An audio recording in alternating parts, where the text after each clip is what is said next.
बोले बाबा अमरनाथ बर्फानी जी महाराज की जय।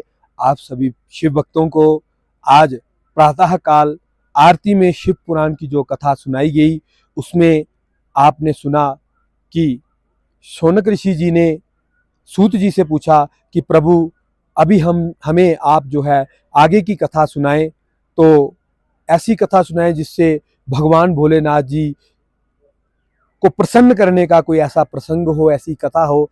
तो उसमें सूत जी ने वह जो कथा सुनाई वो यह कथा थी कि एक नगर में, एक प्रदेश में जो भी वहाँ पे मनुष्य रहते थे और वो मनुष्य पापी थे, पाप करते थे, दुराचारी थे, परस्त्री गमन करते थे, परंतु भगवान भोलेनाथ जी की कृपा से वहाँ पे एक ब्राह्मण थे जिनका नाम बिंदुक था। वह भी पापी थे, दुष्ट थे, दुराचारी थे, बहुत सारे पाप कर्म करते थे।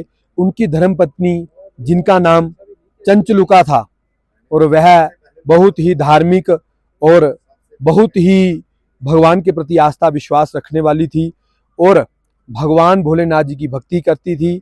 लेकिन वह अपने पति से बहुत दुखी थी कि वो बहुत पाप कर्म किया करते थे। तो कुछ समय बाद वह चंचलुका भी जो है वो भी पाप कार्य में लुप्त हो गई, पर पुरुष गमन करने लगी।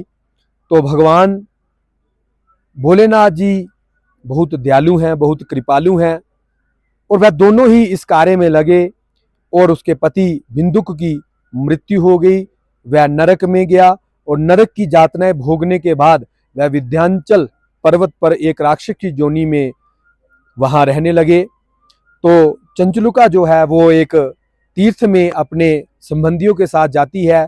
वहां जाने के बाद वह उस तीर्थ, उस नदी में स्नान करती है। स्नान करने के बाद वह एक देवालय में जाती है। वहां एक ब्राह्मण देव शिव पुराण की कथा कर रहे थे। तो शिव पुराण की कथा करने वो एक किनारे पे उस मंदिर में बैठ गई और वह कथा सुनने लगी। और उसमें आया कि जो भी स्त्री पाप कर्म करती है, नीच कर्म करती है और पर पुरुष गमन करती है, उसको नरक में यम के जो दूत हैं वो किस तरह से उसको दुखी करते हैं, उसको मारते हैं, पीटते हैं, कैसी कैसी यातनाएं उनको भोगनी पड़ती हैं। यह सुनकर वह कांप उठी और अपने मन ही मन में पछताने लगी। उसके बाद कथा संपन्न हुई, सभी अपने अपने यहाँ चले गए और फिर जो है वह चंचलुका ने ब्राह्मण के पास एकांत में बैठकर सारी अपनी जो बात है वृत्तांत बतलाया कि मेरे से बहुत पाप हुआ है, अब मैं इसका पश्चाताप कैसे करूं।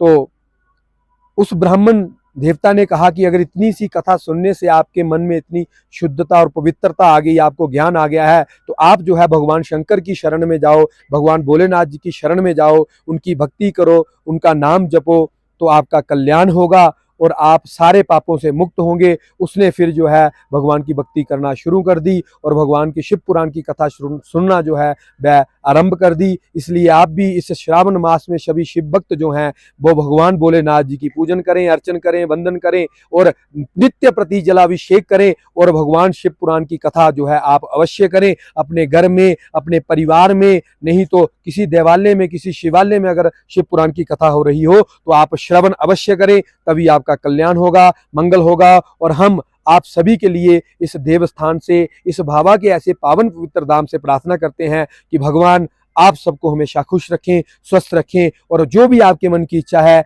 देवादिदेव महादेव जी उसको पूर्ण करें और आपके ऊपर भगवान का आशीर्वाद सदैव बना रहे। बोले बाबा अमरनाथ बर्फानी जी महाराज की जय।